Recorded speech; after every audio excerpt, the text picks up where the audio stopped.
Hey everyone, Matt King with the King Piers team, back out here on day 13 of our 4-step full scope foundation repair project in Kansas City, Missouri. If you have not checked out any of our videos, both current and past projects on our YouTube and Facebook channels yet, just search for King Piers LLC.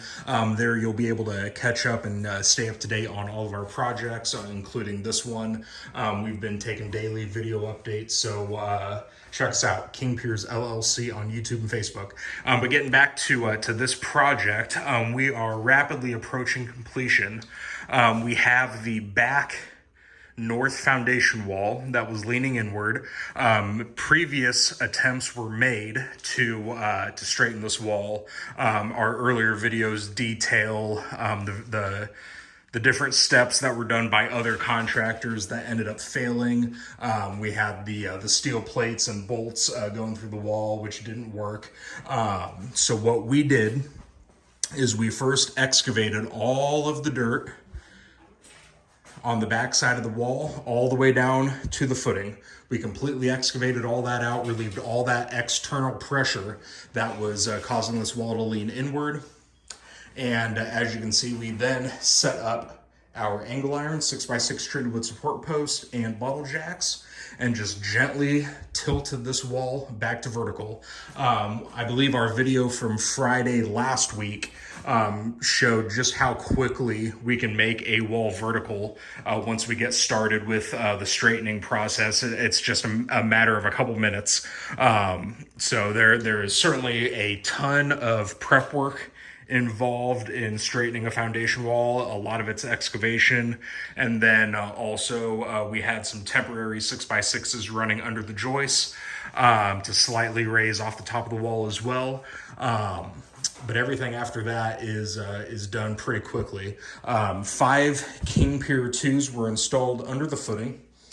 So we have the concrete to encase those piers taken care of yesterday, so that's done. We've already started putting in our wall braces.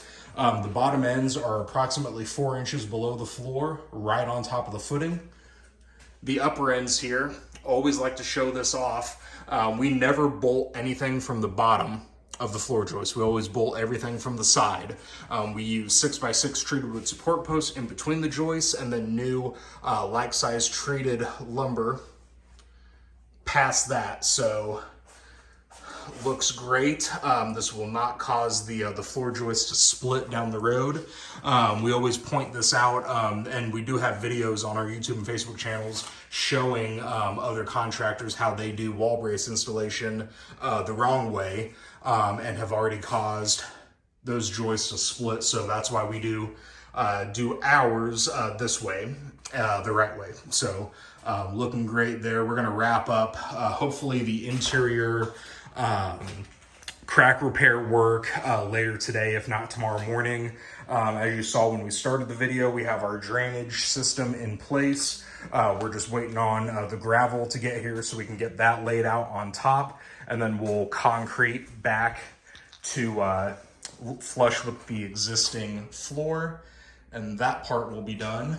Outside, we still have to seal all of the cracks and get our layer of commercial foundation tar on the wall, but that should be taken care of by tomorrow as well. So hopefully Saturday, all that's left is to backfill and clean up and moving on to the next project. So stay tuned for more updates as we finish up here in Kansas City. 816-288-4373, kingpiers.com. And again, King Piers LLC on YouTube and Facebook. While you're there, we'd really appreciate if you left a like and a subscribe. Thank you.